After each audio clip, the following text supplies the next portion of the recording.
The silence in Mr. Grayson's advanced mathematics class was heavy, almost suffocating, thick with an unspoken tension that Zara Thompson could feel in her bones.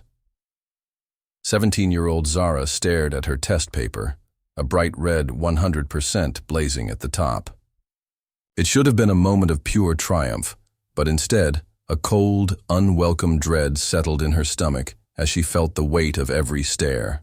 Mr. Leonard Grayson, the math teacher whose smiles seemed reserved only for a select few, stood at the front, his face a mask of contorted disbelief. He tapped his marker against the whiteboard, a nervous rhythmic tick, shaking his head. "This," he finally said, his voice tight as he pointed a trembling finger at Zara's paper, "is impossible." A few students snickered. Zara clenched her jaw. "What do you mean, impossible?" Grayson folded his arms. "No one in this class, Miss Thompson, has ever scored a perfect 100% on my advanced test. And then you," he paused, his gaze dismissive, "suddenly manage it. With such a huge margin." The implication hung thick in the air, acrid and familiar. Zara knew what he meant, the unspoken accusation mirroring countless previous slights. He'd always praised students like Logan Barrett and Macy Whitfield, the white kids from wealthy families, while barely acknowledging Zara's consistent hard work and correct answers. "I studied hard for this test," she stated, her voice steady. "Don't believe it," Grayson cut in sharply, his tone dismissive. "There's no way you got this score fairly, not without some kind of help." A gasp went through the class. "Are you accusing me of cheating?" Zara challenged. "I am," Grayson replied, unflinching. Laughter erupted from Logan's side of the room. "That's not true," Zara retorted. "I worked for this." Grayson snatched her paper. "Then explain how. Show me your notes." "I did most of the work in my head," Zara said, her throat tight. Grayson scoffed. "Magically solved college-level calculus in your head? I don't think so." He slammed a blank sheet on her desk. "Go on, do it again." Zara stared at the paper, a wave of indignation washing over her. She could solve the equations again, yes, but the sheer injustice of the demand made her tremble. "Why don't you make Logan or Macy redo their answers?" she countered. "They didn't score a perfect 100, Grayson snapped. Zara's anger burned. "Maybe," she said slowly, her voice ringing with conviction. "You just don't believe a black girl can be smarter than your favorite students." A heavy, shocked silence fell, so profound Zara could hear the frantic thumping of her own heart. Grayson's face turned a dangerous shade of red. "Excuse me?" "You heard me," Zara said. "You've never liked me. But now that I've beaten everyone—" "Suddenly I must be a cheater?" Grayson sneered. "I am reporting this to the principal. Until then—" He yanked her test and crumpled it. "Your grade is invalid." "This isn't fair," she whispered. "Life isn't fair," Grayson snapped. Just then, the classroom door opened. Principal Marcus Dean, a tall, serious-looking black man, stepped inside. His sharp eyes scanned the room. "Mr. Grayson," he said, his voice calm but firm. "Can I have a word outside now?" Grayson hesitated, then followed. The room buzzed with whispers. Moments later, Principal Dean returned alone. "Miss Thompson," he said, "could you come with me?" In the hallway, Ms. Perez, the school counselor, stood beside a laptop displaying the classroom CCTV footage. Principal Dean pressed play.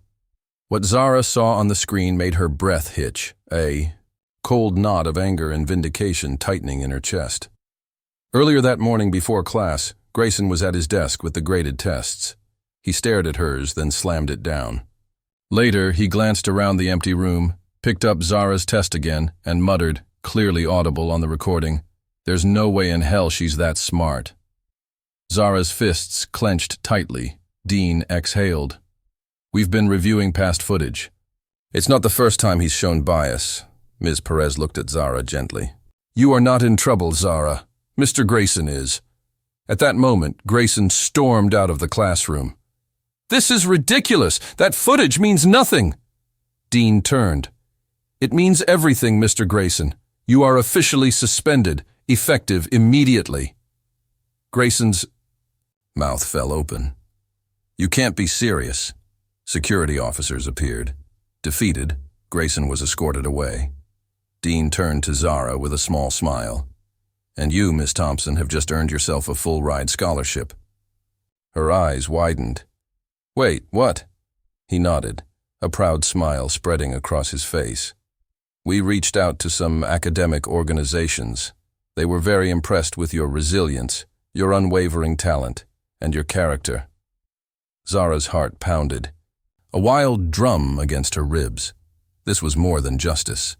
News spread like wildfire. By lunch, everyone knew. In the cafeteria, Zara's phone buzzed with congratulatory messages. But across the room, Logan Barrett and Macy Whitfield whispered, casting resentful looks. Logan stood up, a sneer plastered on his face. Yo, Zara, he called out, his voice dripping with sarcasm and malice. Tell us, how does it feel to play the victim and get rewarded for it? Zara clenched her jaw. Excuse me. Logan shrugged. You heard me. You cheated. Grayson called you out, and instead of proving him wrong, you went crying to the principal. Zara pushed back her chair and stood. The only person exposed here was Grayson, she said coldly. I worked hard and earned my grade. Just because you couldn't beat me doesn't mean I cheated. Please, Logan sneered. We all know you got lucky. Zara raised an eyebrow. Lucky?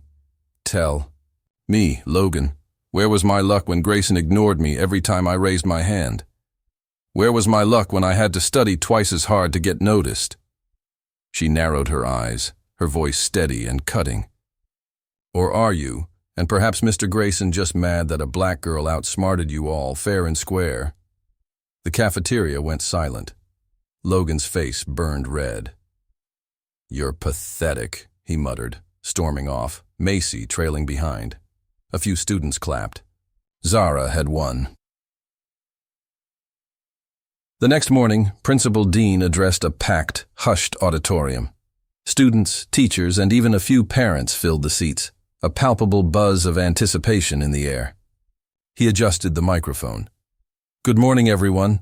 I won't take much of your time, but there is something of great importance that needs to be addressed. Murmurs spread through the crowd.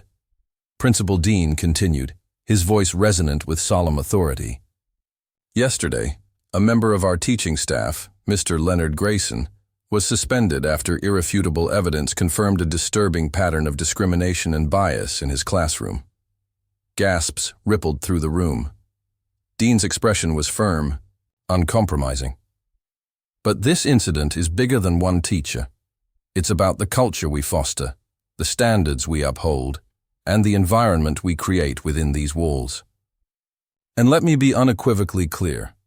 Lincoln High will not and never will be a place where students are judged by anything other than their character, their effort, and their abilities. Zara sat near the front, her heart pounding a steady rhythm against her ribs.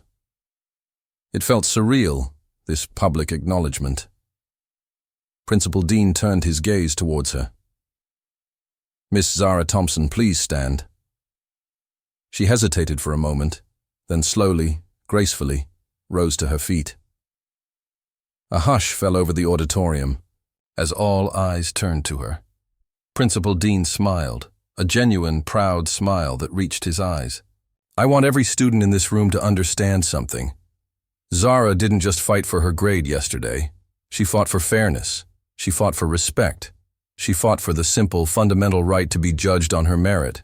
And because of her courage, because she dared to speak truth to prejudice, real, tangible change is happening at this school. Applause erupted, swelling through the auditorium, a powerful wave of sound that was both supportive and cathartic, washing over Zara. Her eyes stung with unshed tears, but she blinked them back, a small, overwhelmed smile gracing her lips, as she absorbed the moment. For her exceptional academic excellence, her profound resilience in the face of adversity, and her quiet but powerful leadership, Principal Dean continued, his voice ringing with genuine pride.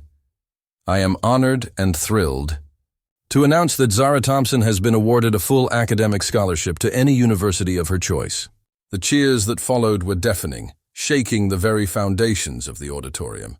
Students leaped to their feet, whistling and clapping with unbridled enthusiasm. Even a few teachers were seen dabbing at their eyes, moved by the display of justice and recognition.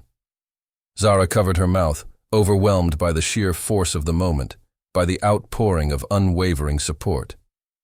Principal Dean smiled warmly at her. "Congratulations, Miss Thompson. You have more than earned this."